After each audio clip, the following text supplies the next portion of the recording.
the reason why they don't get past 100K a month is that they don't have a simple selling system. They have just like sporadic ways that they are acquiring clients, and it's like 6 different methods, and all of them could work. But the problem between 10 and 100K is almost always, it's not that you're not doing enough, it's that you are doing too many different things. If I use a system here, my life will be easier. I'll either make more money, I'll get more time, et cetera, et cetera. And so now it's like to the ultimate extreme, because I've just been rewarded every single time I build a system. I live more of my, what I like to call my maximum life. Most entrepreneurs hit a ceiling because they're stuck in their own business, trapped in sales, operations, and never-ending tasks. Ravi Abuvala built a multi-7-figure business by doing the opposite, removing bottlenecks, automating processes, and creating systems that scale without him. The real difference between a stressed-out founder and a true business owner is the right systems. Learn how to eliminate inefficiencies, automate growth, and scale past 100K a month without burnout. Where I'd love to start is if you look at your content from the outset, it's super polished. Even like the way you speak is super polished. Like you're super dialed in. The way that your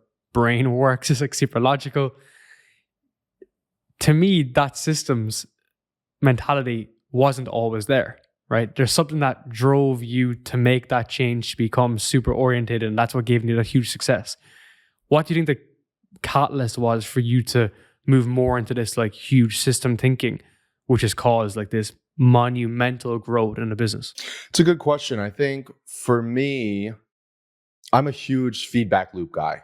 So I do an action, I measure the reaction from that action, and then I iterate and either do that same action again or make an adjustment. And a lot of whatever nominal success that I've had, right? Success being defined as whatever people want to, but I would say is attributed to keeping very tight feedback loops as possible, so I can iterate as quickly as possible. And for me, systems, like I think I first got introduced to systems in the 4-hour work week. I had a social media marketing agency, and I was starting to make some money online, and I wanted to do the whole 4-hour work week, travel the world, blah, blah, blah. And I ended up doing that. I lived in Colombia, I lived in Spain. We were talking about that a moment ago. And I would learn, okay, I can automate this thing here. I can build an SOP right here. I can give this to a VA. And so I would do that. And as soon as I did it, I know this sounds so simple, but it would work, right? I would no longer have to do that task anymore. And I just was like, oh my God, like I don't, at first it started with lead generation. Then it became client fulfillment. Then it became operations. Then after I had like my business really dialed, I started looking at my personal life, and I was like, okay, what about emails? What about dinner reservations? What about trips that I go on? And so, which ironically enough, I think a lot of people should actually systemize their personal life first before business, but I did the opposite. And so over time, it just was, I would implement a system, and essentially, as one of my clients puts it, you just never have to think about that problem ever again.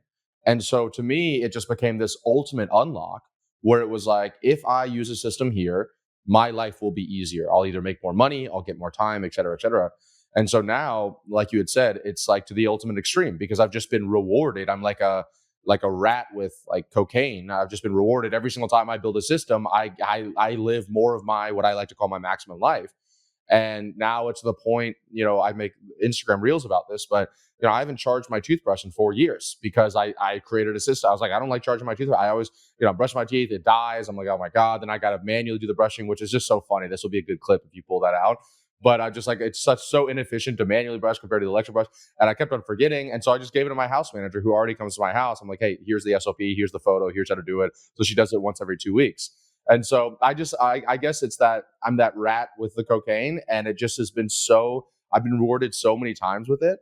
And then I'm continuously also, validated when I read a really great book, and I actually love his work, is Naval Ravikant, and he wrote The Almanac. And so he talks about the 4 types of leverage there. And so I'm just continuously kind of validated in the sense of, okay, to get to really one of the places I want to go, which is like what I would consider financial success, I have to keep on increasing my dollar per hour and essentially be working on higher leverage activities. And the only way to do that is through systems. You mentioned that people should start with their personal life before they systematize their professional life. I bet that's because of like simplification and to improve focus.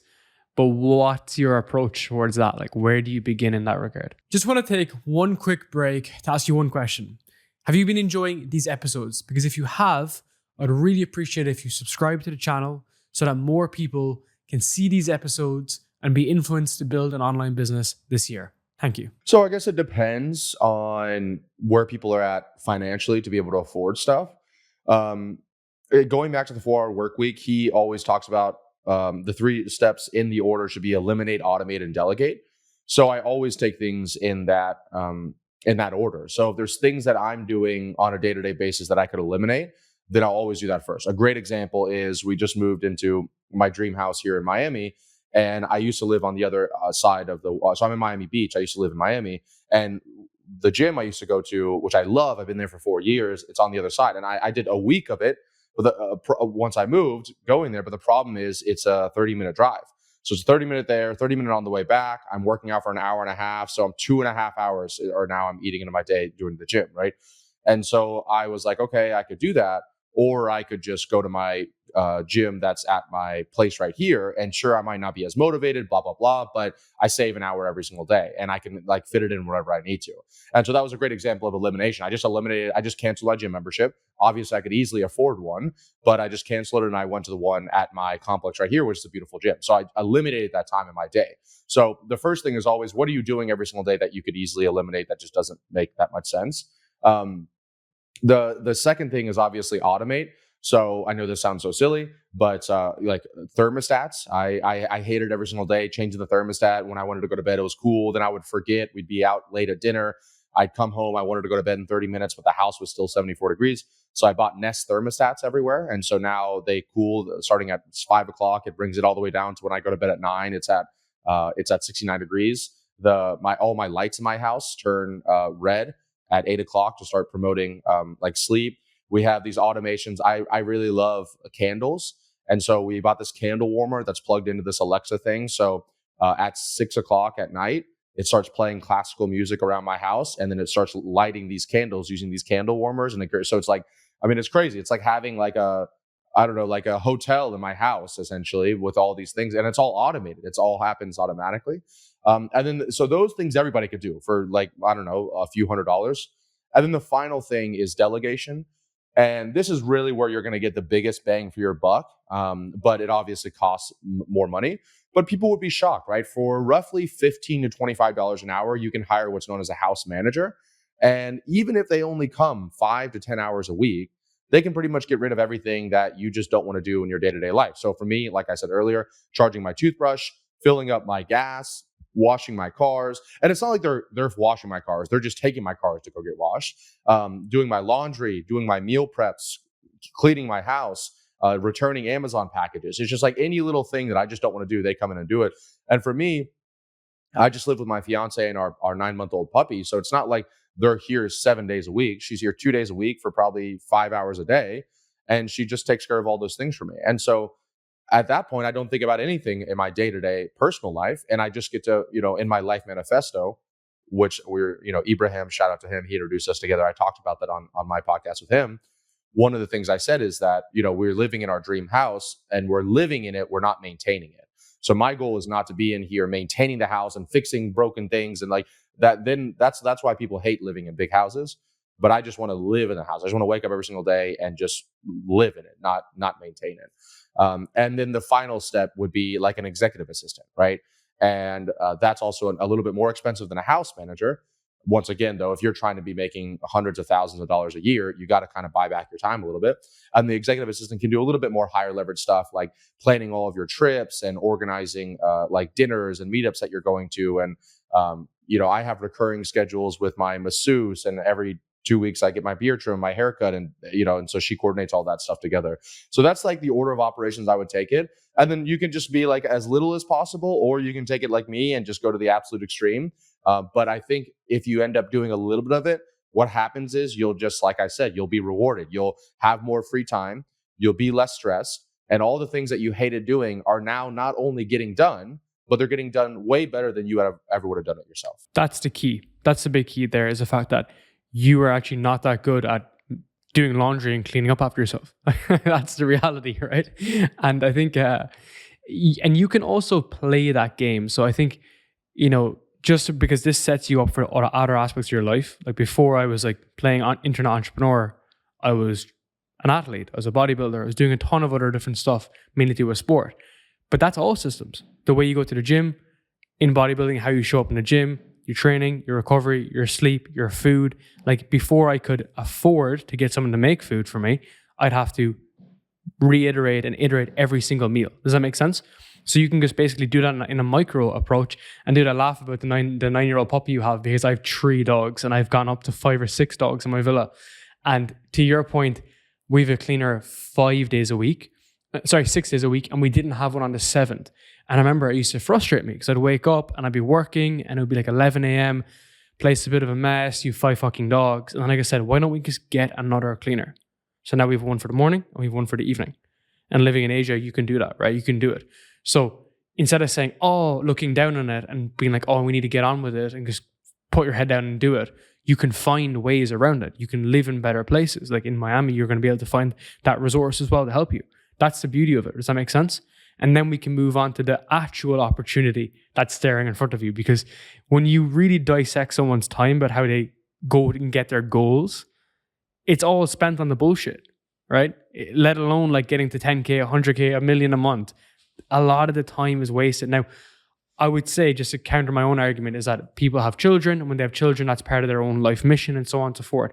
But you have to understand that that's going to be a big proponent of your life too, right? And how much time you allocate towards that. But even with the children though, I so I don't have kids, and I might trigger some of your listeners here, but one of my closest friends, his name's Carlton Dennis, and he just had a baby, and I love how he does it because, and I've always thought this, but he was the first really close friend of mine to have a kid that I could see in action. But he has like 2 nannies with him, one in the daytime and one in the nighttime overnight. It's called, I think, a night nurse or a wet nurse.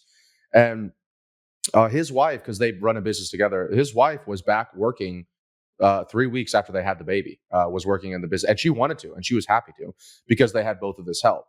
And so personally, I don't have kids, and I know that I'm going to eat these words in the future. So I'm not ignorant here, but I am saying that I know enough people that use help when they're raising kids. And I think some people like to die on the cross of like, I like to invest every second into my kids, and like, that's what's best. But in reality, at least in my opinion, it's the same way in business. If you look at it first principles wise, and what really, in my opinion, you should be doing is hiring help if you can to take care of all the shit that you don't want to do, and that maybe frustrates you and stresses you about the kids. And then you can just spend quality time with the kids, right? So even though my buddy has these 2 nannies with them, and I understand that people I have to put all these disclosures so that people don't leave you bad reviews online. But they have these nurses, but then they also spend an incredible amount of quality time with their baby, right? Instead of spending all day with the baby, but only a little bit of quality time with them. So for me, that's the same thing with a dog. We have a dog walker that comes in as well every single day. So it's like this kind of stuff allows me to, I'm not trying to outsource living my life. I'm trying to outsource maintaining my life. And then I can do the things that are the most quality, in my opinion, highest use of my time. Dude, are you familiar with Sahil Bloom and his writing? Yeah, he is a buddy of mine. Yeah, he's I've had a second podcast with him in New York, but 2 months ago. His book, 5 Pillars of Wealth, 5 Pillars of Life, 5 Pillars of Wealth, is coming out soon. I think it's exactly about that, right? Which is the quality time spent versus the quantity. We could sit, the reason why I love podcasts is because we can sit here across the world and really connect with each other. Our phones aren't together. But if we were in a coffee shop, I would be checking my phone, checking Slack, some emails, some refunds coming in, right? There's all the shit basically that distracts us. And then we think, me and Ravi had a good lunch, but we actually didn't. And that's the same with your partner, dude, right? Like me and Elise, we live together, but I call my office the dungeon just because it's like a old style, like Hormozy like dungeon. It's just very small. There's no lights in there. But when I leave the dungeon, we're just hanging out. We're talking about each other. We're learning more about each other. We're not throwing each other's bullshit onto one another. And that's what relationships can be. That's what friendships can be, unless you have those boundaries in place.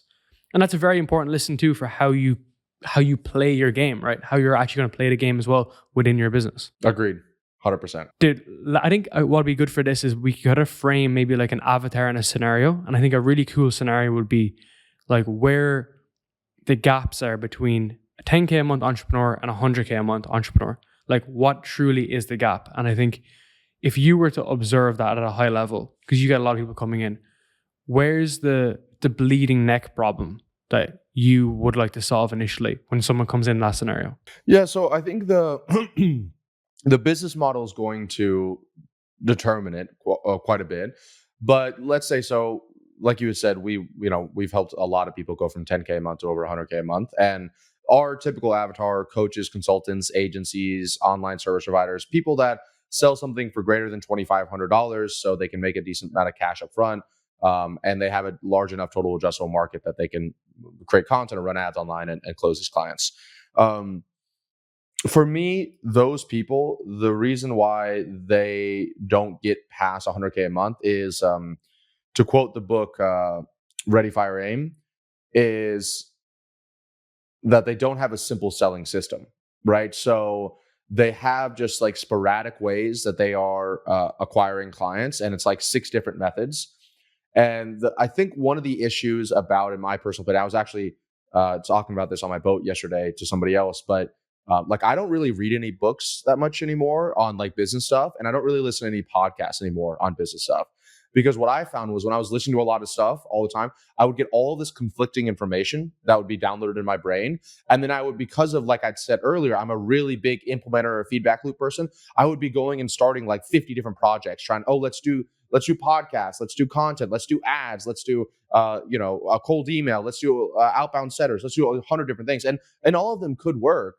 But the problem between 10 and 100K is almost always, it's not that you're not doing enough, it's that you are doing too many different things. And so your energy is really spread across multiple different things. And I got to hire a client success team. And someone said, I need to write, like, I heard somebody the other day at 20K a month, they have a director of operations. Like that's legitimately laughable that you would have someone titled a director of operations at $20,000 a month, at least in our industry.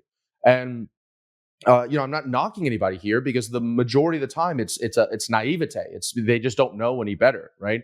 And so in reality, I personally strongly believe that, at least in my industry, you can get to 100 grand a month 10 times out of 10 by yourself, maybe with one other person inside your business, right? It's really not, if you're selling something for 5 grand, right? It's not that hard to get to in 30 days in a month to get to 100 grand a month. Now you might be working a lot, but I think that when I talk to some of my clients, they're at 15, 20 grand. They got 4 salespeople, 2 setters, 2 client success managers, a director of operations. I'm just like, dude, that feedback loop that I talked about earlier, where you're trying to keep it as tight as possible. It's impossible, because maybe you're creating this piece of content, the setter's speaking to them, the salesperson is speaking to them, and you're not involved in that process whatsoever. So you're not really even able to see what's being validated, what's working, what's not working. So for me, to get to 100K a month, it's not about the offer. I can tell you the ugliest, stupidest, dumbest offers get to 100 grand a month. It's not about how good your product is. It's literally just about having a simple, scalable selling system. And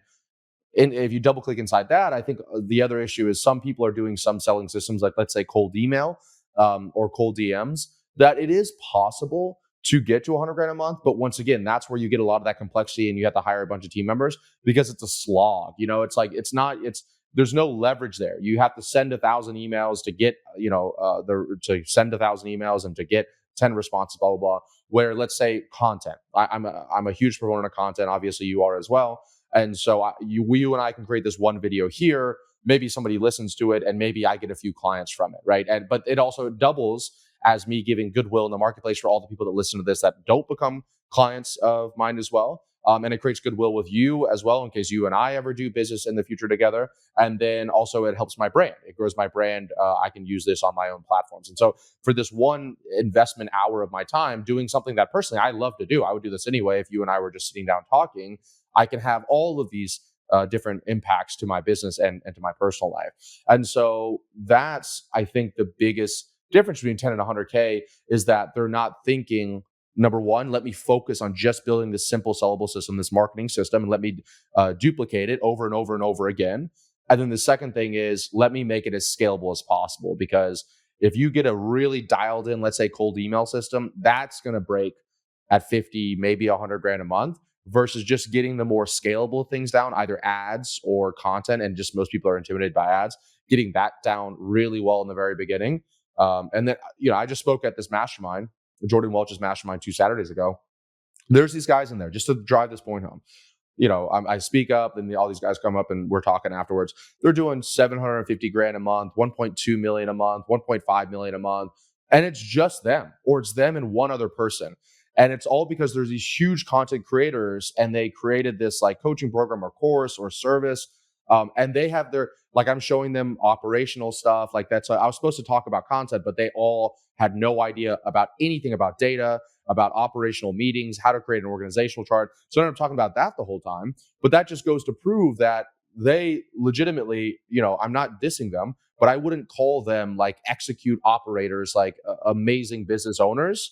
And they're doing legitimately over $1 million a month, right? So, and why? Because they have that simple selling system down. So I just think that most people, they get, I don't know, maybe it's too many inputs. They watch too many YouTube videos. They're doing too many different things. Maybe it strokes their ego if they mistake activity with progress. And so they got, I got 7 different traffic sources and 5 different team members. And I think that if you really like, it's January 2 right now. So if you really wanted to make this year a great year, analyze last year, figure out where every single client came from, whichever one gave you the majority, which is always there's going to be one thing, then just build an entire system around that. How do you automate it? How do you duplicate it? How do you delegate it out and make it so that it works for you 24/7? Dude, isn't that so wild how it goes back to the mean curve meme of like, make great content, sell simple stuff, make great content, sell simple stuff. And in the middle, you like go high level, Zapier, and everything in between. It just can be that easy once there's a very clean level. And then, of course, you can add on as you improve your business overall, like as you fill in the gaps. But it's just interesting because I guess, every offer is not created equal and every like model is not created equal when people go to execute it. So let me give an example. We've had my podcast, which has helped so much for, similar to you with your YouTube, is that someone discovers you, they click on Ravi's YouTube, they're like, oh, this guy's not a robot. They click his video, think, oh, he's definitely not a robot. And then they go back into his IG, right? It's kind of the same with me. But at the same time, we have had cold email work really well. And then we have had outbound on LinkedIn go really well. But it was almost like we didn't have a nice hold over like what was the best, but they all work individually. So it's kind of interesting, right? Because it's like, which one is actually fully scalable? Content, of course, is.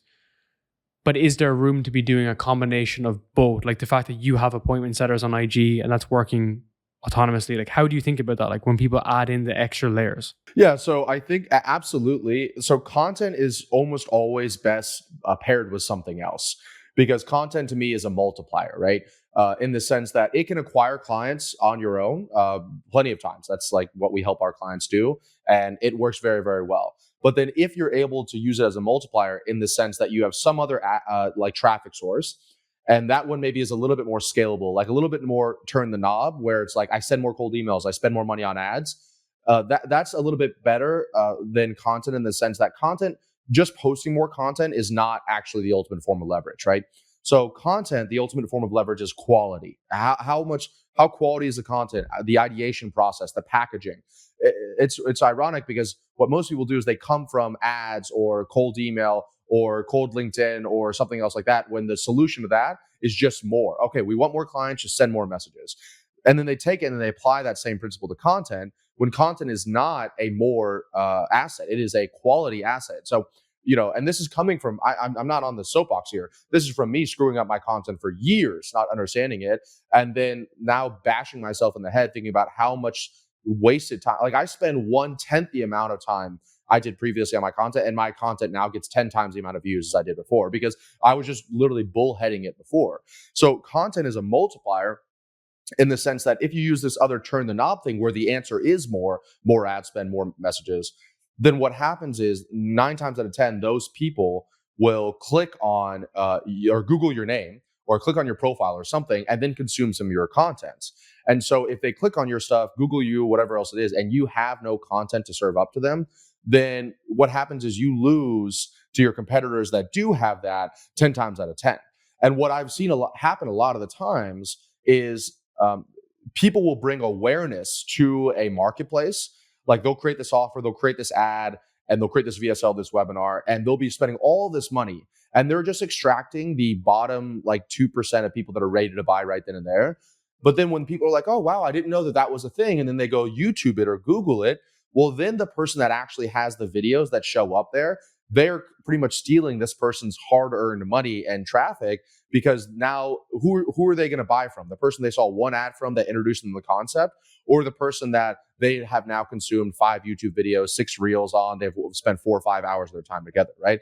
And so that's why I think content is a multiplier. So I love both of them together. You had talked about cold email or LinkedIn messaging. I think that's totally doable. But once again, for me, I would rather, I think the holy grail, and I think if you talk to any 8 or 9 figure entrepreneur, they will say the same thing. I think the holy grail is pay traffic and organic content. And so cold email and LinkedIn does work well. There's no doubt about it. But if you can kind of break stuff down into unit economics, and you can figure out, okay, my lifetime value is this amount of money, and my cost of goods sold is this amount of money, so I can spend this much on marketing, and you kind of build a marketing system and advertising system around that. To me, the people that are listening to this right now, and you're like, man, I'm at 20 grand a month and I want to be at 200 grand a month this year. You could maybe do that to cold email, but if you spent the time, guaranteed you could do that through paid advertising. But the problem is most people are too afraid to do that. Before we go any further, I have one question for you. Do you want to generate more leads for your business? Well, I've put together an entire system how anyone can use a podcast to generate more leads for their business. And the best part is you don't even need a podcast to get started. I've created an entire guide and framework for you to be able to get more guests, more clients, more customers, more people in your pipeline and generate more revenue. This exact system is available right in the description down below, and you'll be able to leverage a podcast to generate more leads for your business and be able to increase your exposure, increase your authority, and increase your influence in your industry. So check that out right down below. And let's get into that even next, right? Because I think what's so funny is me coming from the content creator world, that makes you really fucking good at making clear content and clear ads. You can make very specific ads. You can have good tonality. You can have good pacing. You can understand psychology. One of my great mates and works with us, Tom, he writes our ad scripts now. Now, our ads are not dialed in. I'm not going to pretend like they are. But at the same time, I can see it and think, oh, okay, that's from this psychology book. I understand this, what's happening here. So it's almost like all of your skills come together, they all collide. Whereas I don't think that we should be in this boat where it's ads are bad and organic is slow and DMs are bad. It's we can look at these things as input variables into the system, into what we want as the end goal. And I completely agree with you. I think that's the highest point of leverage. Before we move on to ads, you mentioned a really good point about how views, you don't think about views as how many views you can get, but instead how much quality views you can get. And I still think in the make money online space, that's still not understood.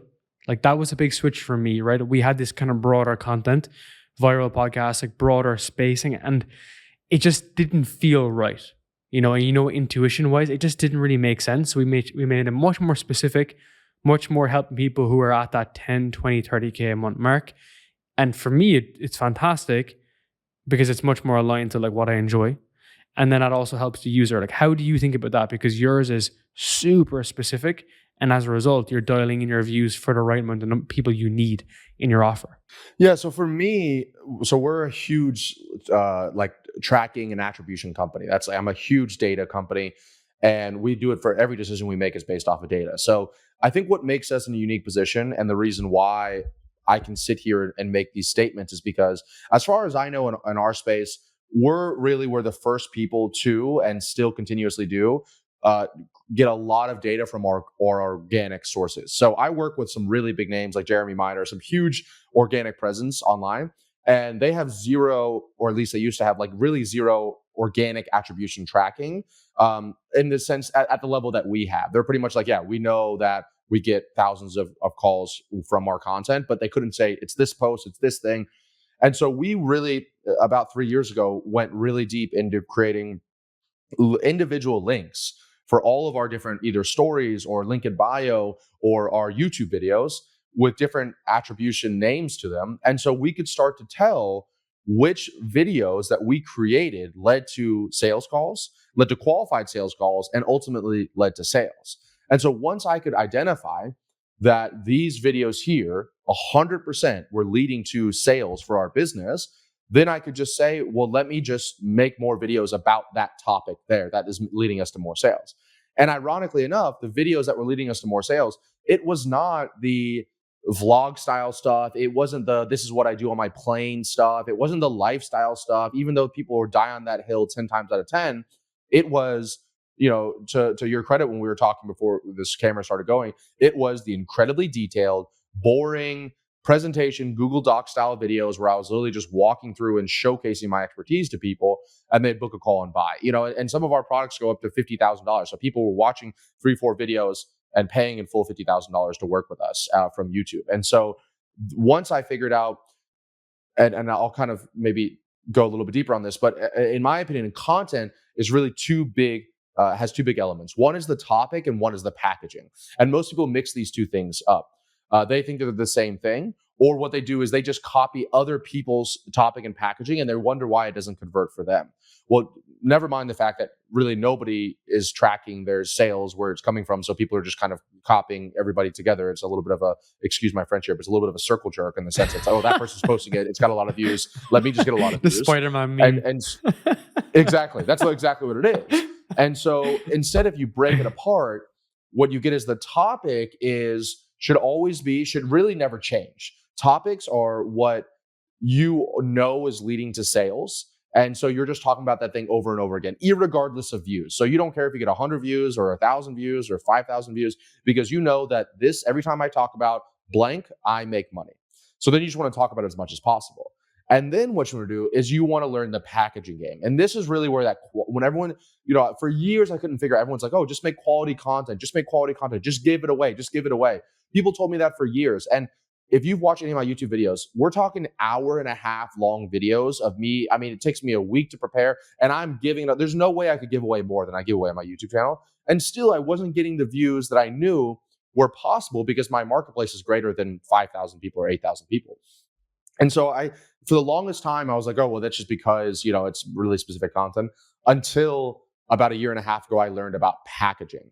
And then I realized, oh, if I can just make my video more appealing to the end user, if I can package it up well and make it more digestible in a format that they're going to want to click on, that plays into that little dopamine receptor that they have, then I'm going to get more clicks and more views and more sales. And so most people do it backwards to forwards to backwards. They say, what's going to give me the most views? Let me create a video on that. Where what I do is I go backwards to forwards, and I say, what's going to get me the most sales? And then how do I get as many views so that as humanly possible? And I do that through packaging. Okay, there's so much part to unpack here, in the packaging. So if you're familiar with Brett Malinowski, our podcast was exactly on this, which is you start with offer, and then when the offer is defined, you open up YouTube. You open up your YouTube channel, because then you reverse engineer what that offer is. And that's basically like how Iman did it, as he just had the offer, and then he was like, all right, reverse SMA. And then he had a second channel for his lifestyle, and he had the gadget glasses, and he was reverse engineering what would someone buy glasses. It's literally the logic. Now, you mentioned around the tracking of it. Okay. What software do you use for tracking? How is that done? How does that work? So I've seen the link on our story, and that was my first question, was like, how the fuck is this done? So we use, the main software we use is Hyros. So I've been using Hyros. I was probably one of the first users in Hyros. I'm probably one of the largest affiliates too, because we just sent a lot of clients through it. But we use Hyros, which is it essentially takes whatever tracking you can do. It's called UTM parameters. I'm not going to get too nerdy into it because 99% of people here probably don't care.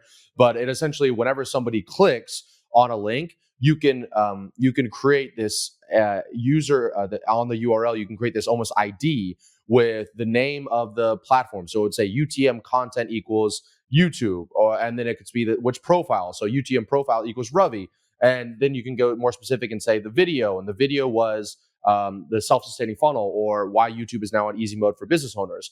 And then whenever they go to your website, that cookie, and they book a call, it essentially reads that URL parameter and says, okay, we just booked a call. What does it say in the parameter? Oh, it says that it came from YouTube, Ravi's profile. YouTube is now on easy mode video. It stores all that together, and then we automate that, send that to our CRM. So then when we're creating reports, I can easily just create a report and say, so for example, year to date in our company, 50% of our sales, the last thing they did before they before they became a client was they watched a YouTube video, because we have the data to show that. And so even though we run a bunch of ads and we do a bunch of stuff, podcasts, everything everywhere else, most people just end up on my YouTube. And so that's why we continue to invest inside of our YouTube channel. And I started YouTube in 2019 when my Facebook, I was spending about 150 grand a month on Facebook ads. And this was back in the wild, wild west of Facebook ads. And then all of a sudden, they started doing just crazy hammer bans and lifetime bans on everybody. And if I'm being transparent, I don't think that in today's standards, my copy definitely wasn't compliant, but nobody's was. And so then I got a ban on Facebook. And I had, going back to what we said earlier, I had multiple salespeople and setters and client success managers. And so it wasn't like I could be like, oh, well, I'll figure it out. It was like, I have to feed this team that is now relying on me and my company. And so I started a YouTube channel. But even though that started feeding my team and it started getting deals, before we had the tracking in place, I just kind of took it as like, oh, let me just do this content whenever I get the chance. On the weekends, I'll make a video. I just never put any energy into it. But then once we really started tracking the data and we started seeing how much money we were making from YouTube, then it started being like, okay, well, what if this is really the decision I made in Q3 well, now it's last year since it's the second, but at Q3 of last year, I said, you know what? This quarter, I'm going to devote fully to really mastering the content game, investing into content researchers and a content producer. And it's really shown as far as October, the beginning of Q3, was actually one of the biggest months we had all year. I think it was the biggest months we had all year. And it was all from organic content. It was all from our YouTube channel and Instagram. So we use Hyros to do the tracking, and then we read that inside of our CRM to be able to say, remember, it's not just what's getting views or what's getting leads or what's getting calls.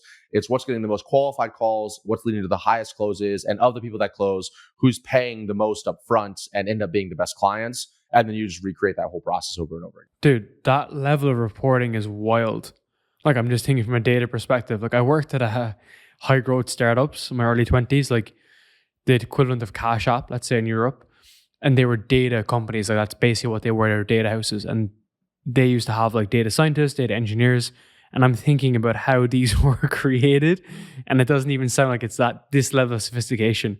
Because you're able to split everything out, right? Like, it's pretty advanced. Like you almost need a full-time person. Like, we have a full-time data person. Yeah, you need a data analyst, basically. Yeah, exactly. Okay, so how? Because one question I wanted to ask you on this was like, you have a funnel, it's set up, it's running from IG, you're making some sales, but how do you know what point of the funnel is broken? And how do you diagnose that? Now, I think I know your answer after our conversation, but I want to frame this with, I had a conversation with a woman just today who's running a multi-9-figure business. She's like head of growth, and they're doing like 235 million a year. And because of their budget in their business, they're able to track and split test like VSLs from 7 minutes to 6 minutes to 5 minutes to 13 minutes, and then run like workshops on XYZ. Like, they basically have everything split tested. And I asked her how, and she just goes, because we have the budget to do it. that was basically it. And I can tell you the company afterwards. But how do you think about that? Or like, how would someone diagnose where their breaking points are in their funnel? So for me, I follow two main frameworks when it comes to constraints in a business, and then testing and solving those constraints. So the first is known as the theory of constraints. I'm actually writing a book on it right now. It's probably this cornerstone of how I grow and scale, the 3,000 plus businesses that we've worked with so far. It's a very simple concept, but essentially you'll identify whatever is the greatest constraint in your business, and you solve it, and then you'll unlock another constraint from there. The best way I illustrate this is one of my longest term clients has been a client of mine for 3 years now. He was like, hey, like I'm not going to renew with you guys. I've worked with you for 2.5 years. There's this other guy I want to work with, and he's telling me the reason I can't get past, we took it from 0 to over 250 grand a month. Is the reason I can't get above 250 grand a month is because I need more setters. I need setters. That's the problem. I need more setters. And I was like, okay, like I respect that. Whatever you want. We were grateful for your business, but just to be clear, let's pull out the data and look at your business. And when we looked at everything, it was obvious that his biggest bottleneck was he didn't have enough salespeople, because he didn't have enough appointment space on the calendar. Like, you physically couldn't book within the next 2 days. He was booked out 5, 6, 7, 8 days. And so I was like, okay, so the theory of constraints would tell us that if you solve the setter problem, you're still going to be constrained because you're just going to get more appointments for a calendar that you already are too filled on. And he ended up, I actually met him in Miami. He ended up being like, look, I respect that. I'm going to go do it. Long story short, went over there 4 months later, came back and was like, dude, now I lost the setter that I hired because they weren't making enough money because they weren't able to set appointments that actually could show up on the calendar. And just like, I know I need to hire a salesperson. Then we hired a salesperson, and then he was able to scale to $500,000 a month because the constraint in the order of operations was, it's not a traffic problem. It's not an appointment problem. It is a calendar space problem. So let's hire a salesperson first. And then once we hire the salesperson, then we can hire the setters. And so most people, number one, they aren't able to even identify the right constraints in their business, which is what that data tracking is for in the first. That's why you need data, so you can just clearly see that's the constraint. And then the second thing is they don't know the right order of operation. So arguably, every person listening to this that takes sales calls, we all have a constraint of not enough sales calls. Like that's you could always have more sales calls, right?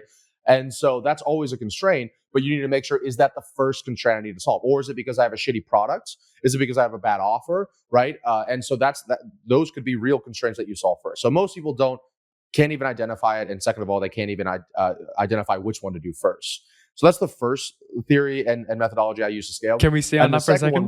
Because that's super important, because like theory of constraints is something that most people will not understand, right? Or most haven't heard before. How do you identify what is the biggest constraint? Because like everyone will say everything is though. Do you get me? Everyone will be like, oh, it's marketing. I literally just walk through the same formatting I just did a second ago. I'm just like, okay, I guess the simplest way to do it is, if I solve this, would it grow the business? That's the simplest way to do it. So for that, my client, if he got another setter, that wouldn't grow the business because the problem was the salesperson. So the simplest way I look at it is like, if I solve this first, because as a CEO, your main responsibility is the proper allocation of time, capital, and people, right? And so if you are saying, for example, that company that said that I can afford to do it, right? They're allocating money, and I'm sure people, and doing all these tests correctly. You could maybe argue that they might even be inefficient, as a lot of companies that are spending a lot of money, they kind of just throw money at things. Now, they're way ahead of me, so I'm not even going to act like I'm smarter than these people at all. But I'm just saying that's why a lot of corporations are really inefficient, because they just throw they're not really properly allocating stuff. And so you just need to identify, like, okay, if I were to, let's say you had unlimited money or unlimited time, if I solve this problem, would it grow the business? Would it unlock the next constraint? And the fun thing is that you're right. There's an unlimited amount of constraints. Everything is a constraint in your business, which is why it's not just properly identifying it, but it's doing it in the right order. And that's why some people will be doing 10K a month for 2 years, and then they'll work with us, and then within 30 days we do the first 100 grand a month. And that's not me trying to brag.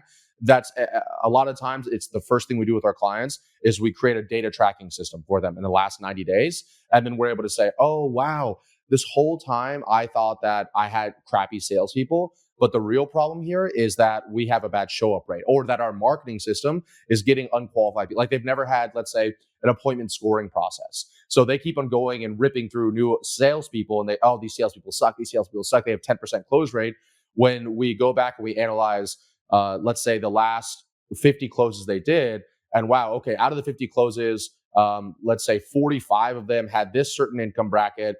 They came from this traffic source. They had consumed this much content, and it was this style of avatar. And so then if we make that what our marketing process is attracting, and we cancel or curate any appointment that comes on that's not those people, all of a sudden those same shitty salespeople that are closing at 10% are now closing at 40%, right? And so that's ultimately, really, in my opinion, that's why I'm writing this book on this. That's really the key to business growth. It's obviously always easier said than done, but it's making sure you're properly identifying whatever the constraint is. I know there's a second point to this, but the sequencing, organizing, or the order of events is also super important, right? People don't understand the sequence of an offer. Like, you don't just create a VSL and it's done, right? And like the offer is done. There's obviously a clear order of sequencing. So the simple one is, you can't solve your closing rate problem if you can't get appointments on the calendar, right? Like, you can't look to examine that problem. Does that make sense?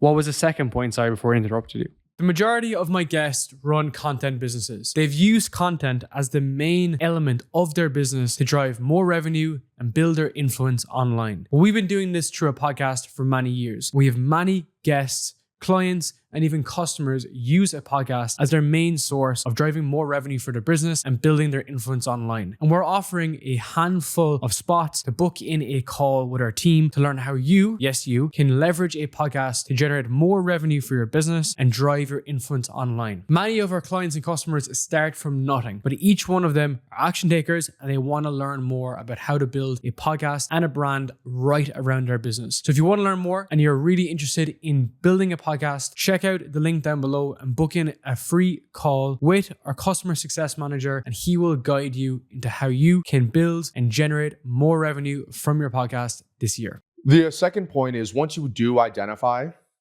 whatever the constraint is, what'll happen is, once again, you have to have the proper allocation of time, energy, and people. And so you could think of 50 ways to solve that problem, right? Let's say, for example, that you have a low close rate, like we talked about a second ago. Well, it could be the salespeople, it could be the video sales letter, it could be the traffic source you're doing, blah, blah, blah, right? And so you're going to test all these different things. And so the second framework I follow, it's called ICS. And it lets you know, this is actually, we have an Asana board that ranks our marketing test projects. And it ranks things on a scale of 1 to 30.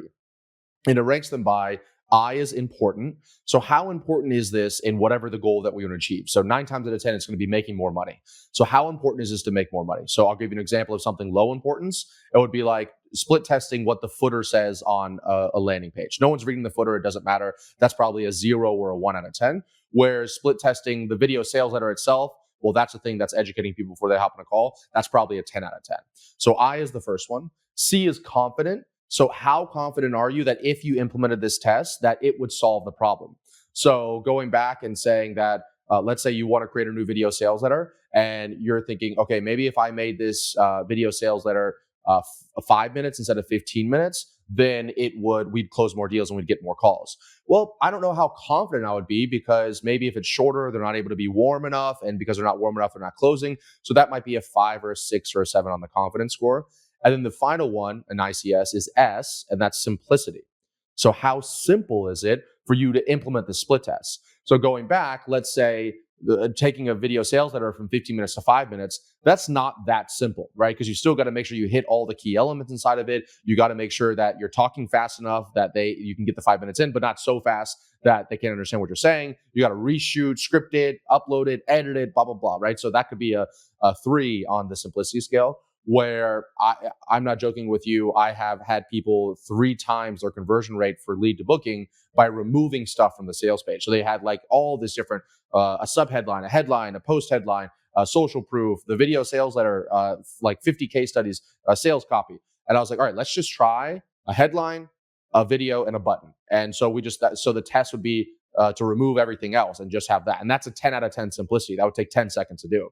And so then you add up important, confident, simple, and whatever has the highest score, those are the ones that you just test first, right? Because those are the ones that are the most important. You're the most confident that they're going to convert, and they're the simplest to implement. And so you just kind of keep on knocking those down until you get to maybe the really hard ones to do. But I'd say that 7 times out of 10, the ones at the very top, they'll give you enough noticeable of a difference that it actually solves the problem well enough that there's another constraint you need to go look at. So once you go solve close rate, then the new constraint becomes you're not getting enough book calls. So then you go and you apply that same ICS framework to that constraint. Dude, this is like the best logic I've ever heard for thinking through problems. Because if I think about just my own offer, because, we were like, we're always thinking about ways to improve things. And of course, there's a level of effort to change the VSL, to change this video, to edit it, to script it, to get the cameras out, to do all the fucking bells and whistles. But I'm thinking back to Ensure 4 months ago, where we had one question or application form, which was at the very, very bottom, the application form, which was working with Voix is not free. There's like an investment of like 3,500, a minimum investment of 3,500, like confirm yes, no, if you understand that. And I remember our booking rate was quite low. And then we just got rid of that. I remember one day I was speaking with someone, we just got rid of it. And the next day we just started booking a load of more calls. because it was a one checkbox that just put people away because they still wanted to get a feel. And then we booked people, they were still qualified, they were still being pre-qualified. And it was interesting, right? Because someone could say that was stupid, someone could say that's intelligent, but then the data just says it worked in that instance. And it's multifactorial too, right? But the more data you track, the more you can have a hypothesis of 95% that it's correct. Talk to me about that element of pre-qualification in sales. So you run up ads, you get clicks, people book calls, but again, it's fragmented, they're not showing up and whatnot. What method have you used to ensure that people have the right messaging so they know they're showing up to fucking work with you? And then 2, they're coming prepared, they're ready to be spoken to a good sales rep and ready to get started. Like, how do you indoctrinate people almost in that process? Yeah, it's so majority of the clients that we work with, they already have somewhat of a successful business. So we don't work with people that are literally just beginners. And so we follow, I know I'm giving a lot of frameworks and strategies here, but we follow something I call the smallest lever strategy, which is what is the simplest and easiest thing that we can do to grow your business, right? And I know that sounds simple, but once again, a majority of people are looking, they've been rewarded in the past for making things as complex as possible. And so they want to do more of it. And so instead of guessing, okay, this is what we should do. What we do is I know I'll say this till I die here, but we analyze the data. So if someone's saying, I have a show up rate problem, I have a close rate problem, we do exactly what I said a second ago. And we say, great, let's go back and look at the last, whatever data we can do, 10, 20, 30, 50, 100, 300 closes. And the great thing is you have ChatGPT now. I go through an insane amount of data through ChatGPT. And I essentially look at, of those people that closed, I reverse engineer their entire client journey. So who was the sales rep they spoke with? What was the sales script that they used? What was the pre-call sequence that they went through? What was the application answers that they did on the questions? What was the time frame from when they booked to when they show up? How long was the sales cycle? Was it a one-call close? Was it longer than that? What was the marketing message they saw before it? Was it a low-ticket product, a video sales letter, a webinar? What traffic source did they come from? Was it ads? Was it YouTube? Was it Instagram? And so then once you identify, right, there's only so many, I named, I think 7 or 8 there. There's only so many different variables that you can get that are like the large variables.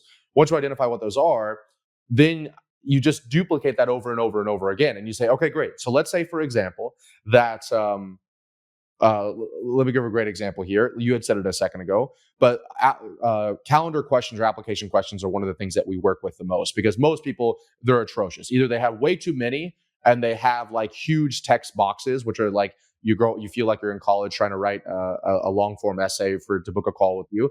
People think like, oh, I have 100% close rate. It's because the only people that are booking are the people that are literally like, okay, I just want to buy from you. I have to go through this stupid process. And so they have way too many, or they have too few. It's just like name, email, phone number. And so they're packing their sales team's calendars, but they have a 10% close rate because, you're dealing with all these unqualified people. So then we pretty much just reverse engineer the process to be able to say, okay, the most qualified people we know for sure, without a doubt. Let me think for 1 second. What's a great example? Okay, I'll give you a great example. One of my clients in my mastermind, he had a really low show up rate, and it was like 30%. He had all these salespeople, and let's just say his business wasn't running the way he wanted it to run. And so he came to Miami. We did a VIP day together, and I did the same thing with him. We took all the data, we put it through ChatGPT. And one example we learned was, one of the questions was, how much do you know about high ticket sales? Because he was teaching people about how to become a remote closer. And it was like, no, first answer was, like, I don't know anything about high ticket sales. I'm like just getting started. The other one was like, I've heard about high ticket sales a few times before, and I want to learn more about it. And the other one was, I'm already a high ticket closer, or I'm an expert in high ticket sales. And we learned that if anybody answered the first question, they answered that first answer, which is, I don't know anything about it, I'm just learning about it. They had a 30% show up rate and a 3% close rate. Okay. And it's ironic because you'd think that people that, if he's teaching people, say, like, hey, here's how to be a high ticket closer, you'd think that the best people to get on the calls will be people that are just learning about high ticket sales. But in reality, I won't go into marketing too much, but their level of awareness was so unaware that sales process was going to be so much longer trying to teach them, oh, here's how to take it, versus the person that already knows somewhat about it and they just want to use your specific methodology. So we immediately removed anybody that answered that question. We took it off we canceled them off the calendar, and immediately he was able to lower his sales team to just his core 3 reps instead of having all these super crappy reps in there that are just there to fill calendar space. And all of a sudden, all of his marketing messaging, now we go back top of funnel ads and we start saying, hey, are you a high ticket closer or been thinking about high ticket sales, but blah, blah, blah. And so now we're only attracting people that have already considered that before. And so then we're just reverse engineering that whole process. And so we're taking the thing that we know by data leads to a lot of sales, and then we just keep on pushing it backwards in the funnel until the point that every single thing in the funnel is pretty much attracting and pushing through all the people that we know have the highest chance of booking, showing up, closing, and paying in full. Dude, that's so interesting because if I look at my context, so we're helping podcasters, right? Whether it's done for you or done with you. When people go from zero, they just don't understand the level of pain, their marketing level awareness or level awareness of how difficult it can be because it's so long form and all this kind of stuff. So they assume that it's so easy. Or when you say that it's this investment, they're like, whoa, why would I ever pay that? Because all I got to do is talk to someone. It's like, right? That's the same with everything. It's the same with running ads. It's the same with every different level. So that's why I love your work, man. That's why I love your work. Now, I know we're running over time, so I want to say a big thank you for this. And to be honest, I think there's a lot of room for room too. And I forgot to say to you as well, I know you recorded in Drew's studio in Miami, right? The move. I did, yeah. Yeah. That's where we recorded a bunch of podcasts, man. I recorded like 6 there. Drew's the man. Drew is awesome, man. That's awesome. We have to do round 2 for the new book in that studio.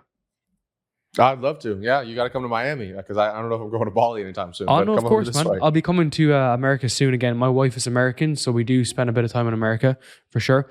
But I was just in Miami like 2 months ago, so definitely we can do like I did like 6 or 7 in like a week.